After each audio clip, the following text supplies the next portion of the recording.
Bismillah, alhamdulillah, salatu salamu rasulullah, assalamu alaikum rahmatullahi wa barakatuh. Welcome to We Are All Okay Wednesday. I'm Catherine Jones, emotional and spiritual resilience mentor and coach, and founder of the Back to the Fitra Mentoring Academy. Today, talking about the feelings of guilt and how we can even feel guilty even when we're innocent. And this is a very complexing topic for many, and the reason I'm talking about it is because in one of my recent posts around what feeling do you find most challenging, one of the feelings that came up quite a lot in the comments was feeling guilty. So if you ever felt like really guilty that it would keep you awake at night, that you have this horrible feeling in your stomach, it feels really uncomfortable, and it doesn't matter what you do, you can't seem to shake it, or you're sure you haven't done anything wrong, but a few people have said a few things, and then now you're feeling really guilty, like, oh, maybe I should have handled it differently, or maybe I should have done things differently.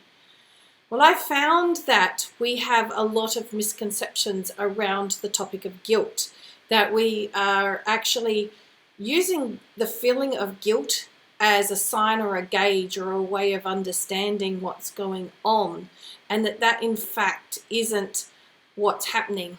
In fact, what I have found through my own experience and working with many sisters across the globe is that the more we come to understand our emotional experience, the more we come to understand all of our emotions, including guilt, and how guilt actually really works.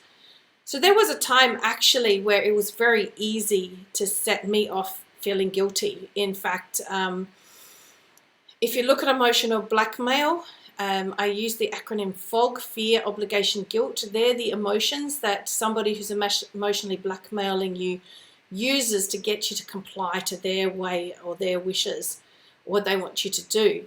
So guilt is one of those. And I used to feel, when I was leaving that abusive marriage, guilty that somehow, it's my fault, or somehow I should have done better, or whenever I stood up for myself, I would feel guilty. Or if I said no to someone, I would feel guilty.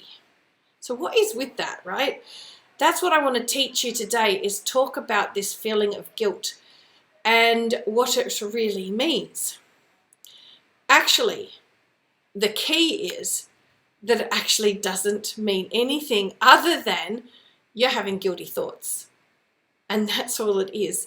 See, where we've got confused is we expect guilt to be a determining factor in guiding us, whether we've done the right thing or the wrong thing. So whether we've behaved appropriately or not. And you know what? Sometimes, there's truth in our thinking, and the feelings of guilt are in alignment with us actually having done something wrong. But a lot of the time, those feelings of guilt are all actually a bit messed up. So let's just actually see that for what it is first. First, there are people who are doing terrible things and they don't feel guilty. You can tell. There's no remorse, right? And there are other people who, they're like the closest thing to angels, because, angels are totally obedient to Allah, right? And yet they always have this sense of guilt, and they're always saying sorry.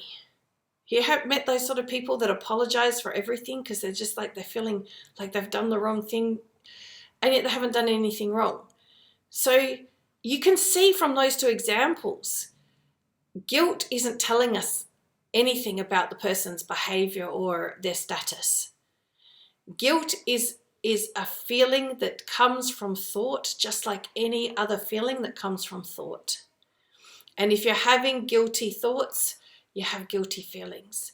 So when somebody is, for instance, using emotional blackmail and they're trying to raise our levels of feeling guilty and motivate us to do things so we don't feel guilty, because guilt is one of those feelings that feels really uncomfortable. It's a really uncomfortable one. It's one of those ones that we'd pretty much do anything to escape that feeling, right? tell me if I'm wrong. Like, chat to me. Tell me in the comments as we go through this what your thoughts are about what I'm saying, okay? So I'm just describing how I experienced it. It was very uncomfortable, this guilty feeling. So you'd want to do whatever you could to, make it go away. And so somebody who is abusive in nature can really play on that if you're somebody who does really care. And also who's somebody who already is having that kind of thinking pattern of being the one that's at fault.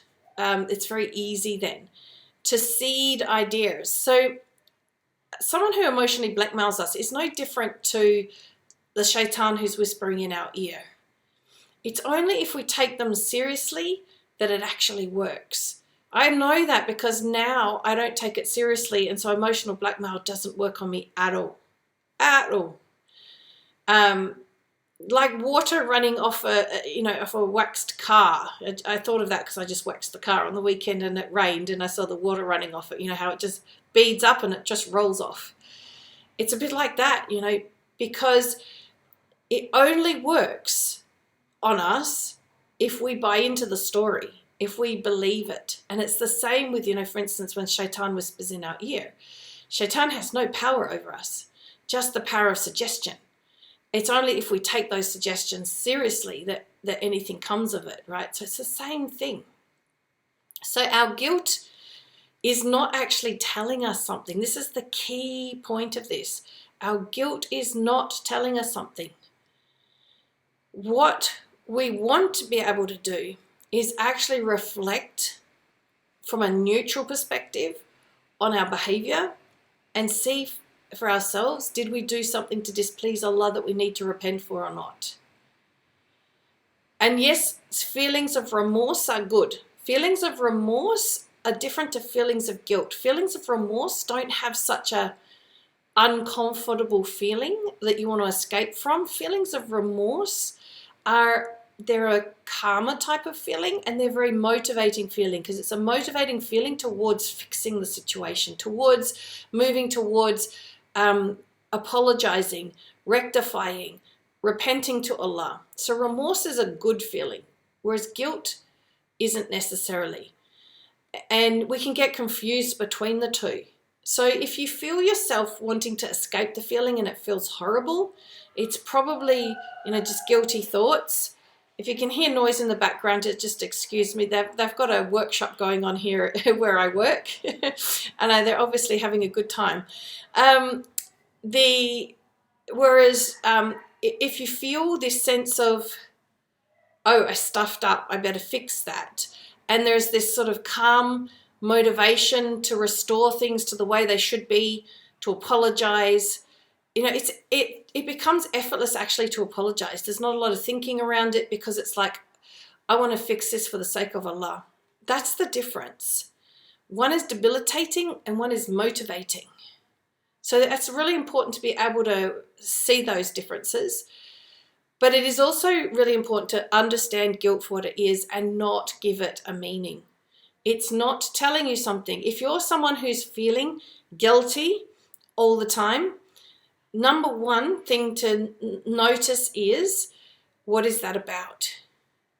Have you got someone in your life that is using guilt, to try and get you to be a particular way? So somebody who's using emotional blackmail, for instance, as a way of getting things to be the way they want them to be. So that's one thing to check in on. Doesn't mean you need to get rid of them, because one of the very positive things of this understanding is that we actually diffuse their power over us. And so we don't need to get rid of them because they no longer actually have that ability to do anything. They never did. It's just that our thinking led us to believing what they were saying and buying into the story and then feeling guilty. What about if not a person making you feel guilty? You're right, I was just getting to that. That's kind of the next thing. So the first thing was to check in whether there's somebody saying those things and you're buying into the story. So if you're feeling guilty and no one's kind of making you feel guilty, then you've got your own story going on. So you've still got a story, but it's not someone else's story, it's your own story. And you may not see it at first. It could be, one of those stories that we held on to from childhood, something that was said to us or repeated to us or we experienced, and we held on to it. And so we've created this story in our mind that we still have, but a lot of the time it's actually at a very subconscious level, and so we're not actually aware of it. We just feel the feelings and go, we don't understand where they came from. And then we think that because there's nothing obvious for where they came from, we think it must mean something, right? Subhanallah. So one thing you can do, especially Dina, since you're in the inner circle and can come and ask questions, is ask me a question about that. Better still is, because I know you're talking about joining the mastermind, is in the mastermind we can coach you around that. So sometimes it's really helpful to have some support in figuring out some of these things to shift them so that they're not bothering us anymore. But sometimes it's just a case of making dua to Allah, and Allah subhanahu wa ta'ala puts us in a situation where it becomes obvious to us what's going on for us, and then we see it, and once we see it, it ceases to have that effect on us anymore. So it's just something that kind of evolves. But the key thing is understanding, particularly that that feeling of guilt is not telling you something, and to not act upon the feeling of guilt. The best time to act in any situation is when we're in a neutral state, when all the feelings have passed. So we allow the feelings to pass. Once we do that, then we can actually tell what we really need to be doing, or if there is anything we need to be doing. Because it could well be that once the feelings pass, we look at it clearly and we go, actually, I didn't do anything wrong, there's nothing to do. Or we see it clearly and we go, you know what, I stuffed up, I need to fix that. And it becomes effortless because there's not a lot of story and thinking around it. I'm just going to check what Melissa said here. Melissa said here, this is spot on for me. I used to believe that if I felt guilty, I'm just popping it up here on the broadcast so it's across my face, but you'll cope with not seeing me.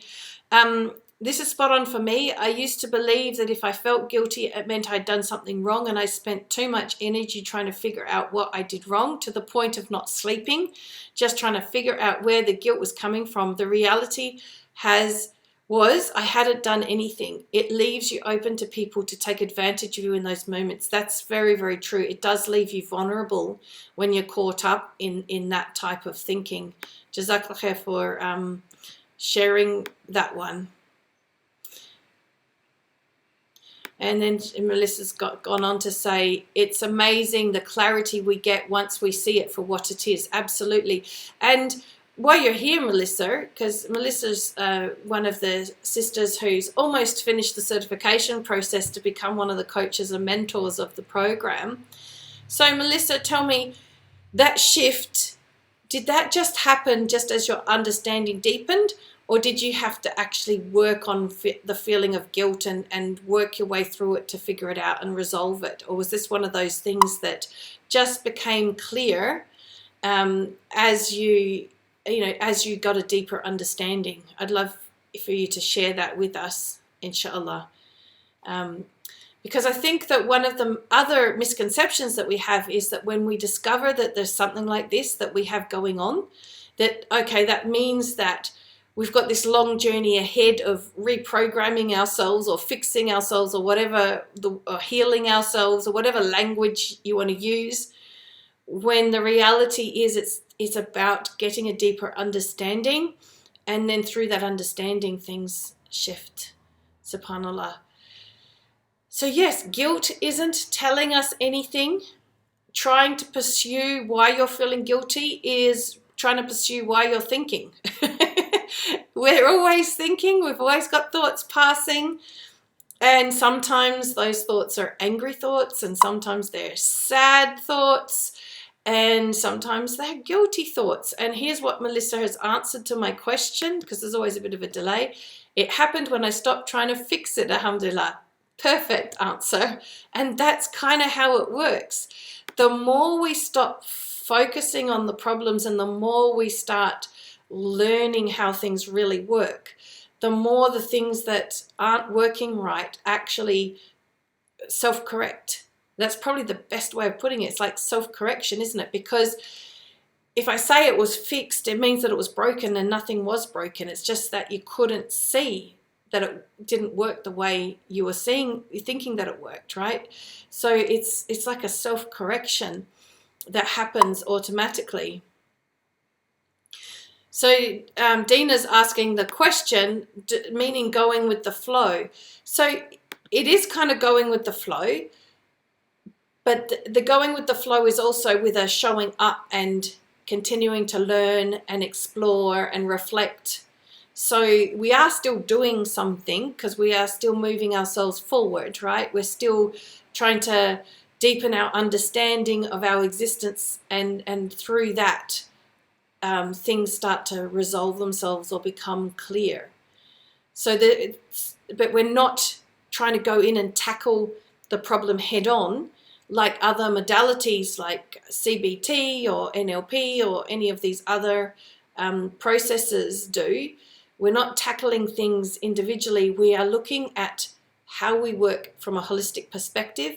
When we understand that, all the stories and misconceptions and misunderstandings that we've had from, most of our life start to fall away, because we see that it doesn't work that way. So we stop thinking about it that way, and then things are naturally better for us, alhamdulillah. So when we say there's nothing to do to feel better. But there is something to do to get to that place, and that is learning more and just deep diving into it.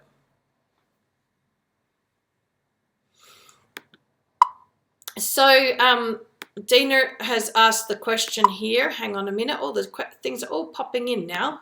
MashaAllah. Okay, for some reason it's not letting me bring up your message, Dina, but you said when you stop thinking and focusing on it, it will be clear. Inshallah. So it's not necessarily stop focusing, it's going to be clear straight away. That is in Allah's hands when you're going to have that clarity. But it certainly slows things down or doesn't get you in the right direction by focusing on it and thinking on it, is what we're saying. So we've got, I hope I can pronounce this correctly, Unaza Khan here. What can we do in the moment when things are so overwhelming to let them pass so we can get into the other side and see them for what they are? That's a really good question, because sometimes we get into a state of really being quite emotional. So in my Peaceful Hearts program area, I've set up a number of things that people can do. I find that these are only necessary in the early stages when we don't understand it, and that as we come to understand it, we need these things less and less. So there's a number of things you can do. One of them is have a good shake, because when we have emotional feelings, we also have physical tension as well. And by shaking, we kind of move the physical tension. And for some reason, that seems to also help get the flow of thinking going again and unblock whatever's blocked there. A bit like, Drano down the drain when the train's blocked, right? And some deep breathing. So shaking and then deep breathing is really good. That helps physiologically get our body into a more relaxed state, and so along with that, our mind can relax more. When our mind relaxes more, it naturally resolves things for itself, right? When we're really tangled in something, is finding someone who will listen to us and just saying to them, look, I don't need you to fix anything.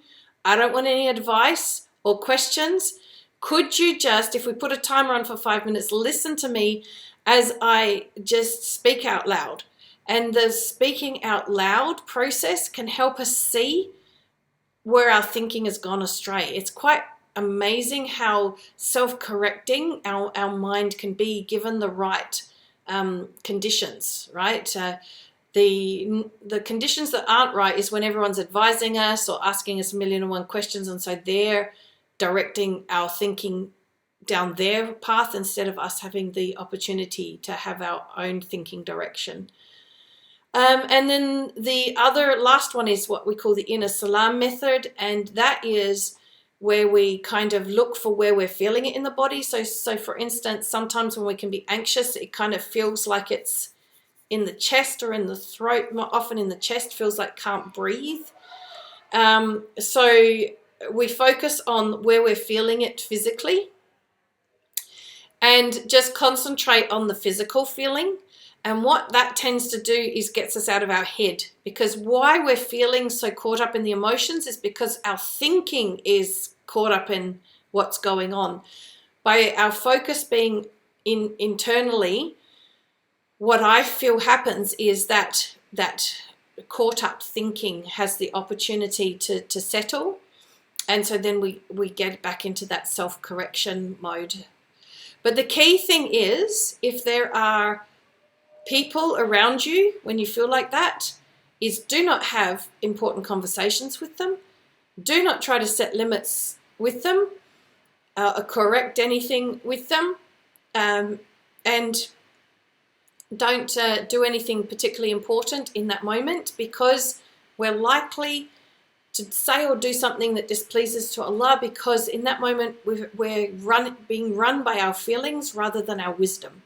When the feelings pass, then the wisdom will kick back in again, inshallah. So we can, worst case scenario, leave the situation, so to protect everybody and yourself from doing or saying something that you might regret, inshallah. So Ines says, welcome sis, I realized that unnecessary feelings of guilt was getting in the way of my relationships. Yeah. How much do we hold back when we have lots of guilty feelings? Because we think that we make a mess of everything, or we think that we're the ones causing other people's pain. Lots of misconceptions that we have, subhanAllah. Great questions and shares and everything. And I would love for those of you who've been listening and those who listen to the recording to please invite any of the sisters that you know that are on Facebook who can benefit from what we teach here in this group. It's a very beneficial group to be in. Great place to learn. This group is completely free, so you don't have to invest in anything to be here and benefit. So please invite as many sisters as you possibly can that you think could benefit to join this group and benefit here every Wednesday. And the other thing I'd like you to do is share your takeaways in the chat. I love to read them because it tells me whether what I said actually landed the way I hoped it would. But it also helps you when you have to put together, what did I take away from this session? It actually helps consolidate your learning so that you're more likely to have that have an impact moving forward. It just brings that learning together. So sharing your takeaway in the chat before you go is beneficial for me and for you. So I really would love you to do that, whether you're listening to the recording or you're here live. So I'm just going to give it a moment to see if anyone shares a takeaway before we go, or if there's any other questions, please ask away. Don't know if you can hear all the noise in the background. They're having a great time. There's a business workshop going on in the just down the hallway in our workshop area. Having a great time. I'm going to have a bit of FOMO today working in my office by myself, hearing them all laughing. In case we're in Australia here, small gatherings of up to 10 people are now allowed, so some of our lockdown has been unlocked. So these things are starting to happen again, which is awesome, alhamdulillah. Well, it looks like the takeaways may still be coming in, or the questions, there's no more questions, so I'm going to wrap it up here. But please, if you're writing a takeaway, still finish that and hit enter.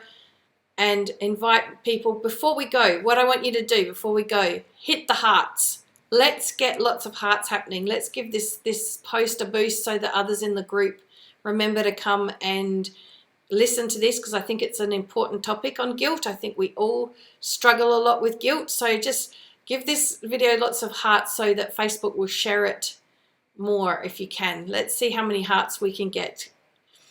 Go for it. We've got 2 hearts so far. Come on. I'm sure we can do better than that. Keep going. Awesome. Here they come. There's the hearts. Fabulous. Groovy. Excellent. We need to do this. Unfortunately, with the algorithms, a lot of what we post that's beneficial doesn't get to the people who need it, because there needs to be engagement with the post for the algorithms to say, oh, people like this, let's share it. So I'm asking you to do this, and inshallah, those who benefit because Facebook share it more, inshallah, you'll get the reward of their benefit by having helped boost this post. So Onaza says, Jazakallah khair, that's very helpful and really, really applicable. Alhamdulillah. Alhamdulillah. And takeaway is that guilt feeling doesn't necessarily mean that I did something wrong. In the case the feeling is overwhelming, one should shake it out, focus on the physical symptoms, or leave the situation before you say or do something in that state. Excellent, excellent. Anaza, wonderful. Thank you for sharing that, and I'm so pleased to see what you took away from it. Alhamdulillah. Awesome. Jazakallah. Oh, wow. Over 200 hearts. You did well, ladies. MashaAllah, MashaAllah. Jazakallah khair for that. May Allah reward you immensely for anybody who benefits because you shared the love here. Alhamdulillah. All right. And of course, sharing the love is the solution to everything. We need to share more love. Alhamdulillah. On that note, Subhanaka Allahumma bihamdika ashhadu an la ilaha illa anta astaghfiruka wa atubu ilaik. Assalamu alaikum wa rahmatullahi wa barakatuh.